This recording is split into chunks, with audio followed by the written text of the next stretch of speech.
اليوم جبت لكم ثلاثة الأخبار نارية هزات عالم كرة القدم. السيباري كيبهر العالم نهائي المونديال المهدد، ولامين يامال كيعلق الإسبان قبل مواجهة ميسي. السلام عليكم ورحمة الله تعالى وبركاته متابعي أزادو تي في، مرحبا بكم في فيديو جديد. اليوم عندي لكم ثلاثة الأخبار من العيار الثقيل، كلها مرتبطة بكأس العالم، وكل خبر فيهم قادر يقلب الأحداث رأسا على عقب. الخبر الأول غادي يكون على النجم المغربي إسماعيل السيباري اللي دار إنجاز عالمي جديد وخلى العالم كامل كيهضر عليه.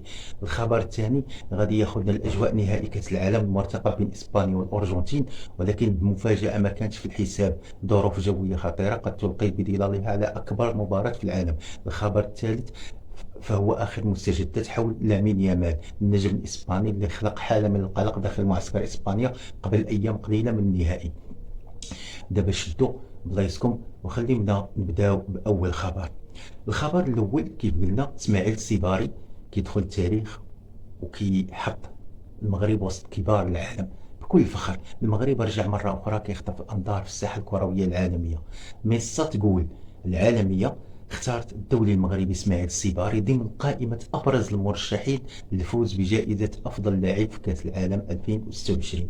لكن المفاجأة ماشي هنا فقط، المفاجأة أن السيباري احتل المركز التاسع عالميا، وأصبح اللاعب العربي والإفريقي الوحيد الموجود وسط قائمة تضم أكبر نجوم الكرة العالمية. نعم، لاعب مغربي وسط أسماء بحجم كيليان بابي، ليونيل ميسي، جود بيلينغهام، هاري كين، ايرلينغ هالاند، عثمان ديمبيلي ولامين يامال. وهذا انجاز كبير كيأكد ان الكره المغربيه ولات تفرض احترامها في كل المحافل الدوليه. ميسا تقول اعتبرت السيباري واحد من اكبر اكتشافات مونديال 2026 بعد ما قدم مباريات رائعه مع المنتخب الوطني، وكان من ابرز العناصر اللي صنعت الفارق قبل ان يتعرض للاصابه.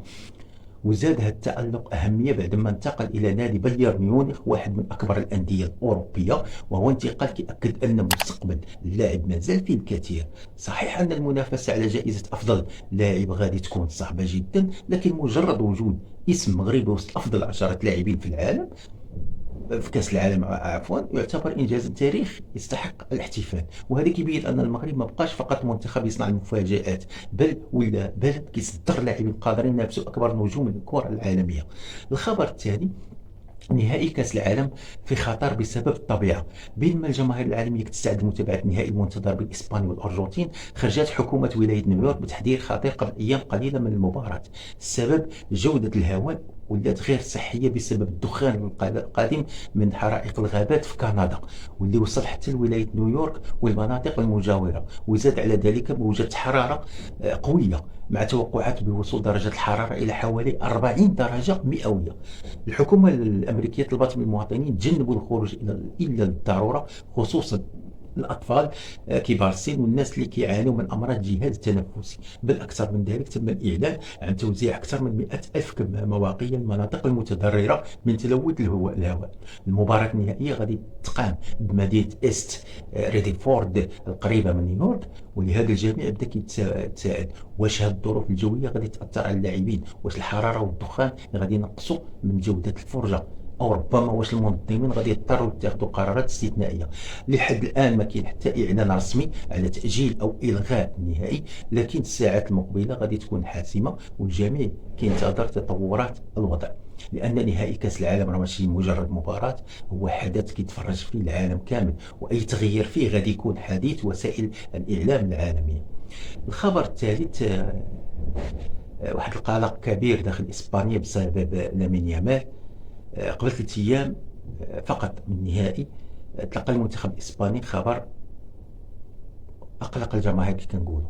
النجم الشاب لامين يامال غاب عن التدريب الجماعي واكتفى بالتدريب بشكل انفرادي بعدما ظهر وهو كيعرج في رجليه عقب مباراة نصف النهائي أمام فرنسا.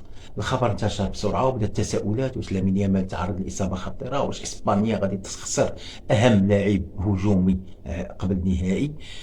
لكن حسب صحيفة سبورت الإسبانية الطاقم الطبي تعامل مع الوضع باحتياط كبير.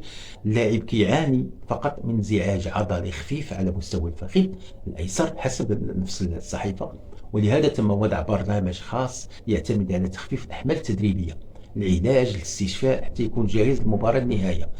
الاتحاد الاسباني لكرة القدم خرج بدور ببلاغ طمأن فيه الجماهير، وأكد أن ما كاين حتى قلق بخصوص الحالة الصحية لكل من لامين يامال وبيدرو بورو، وأن اللاعبين من المنتظر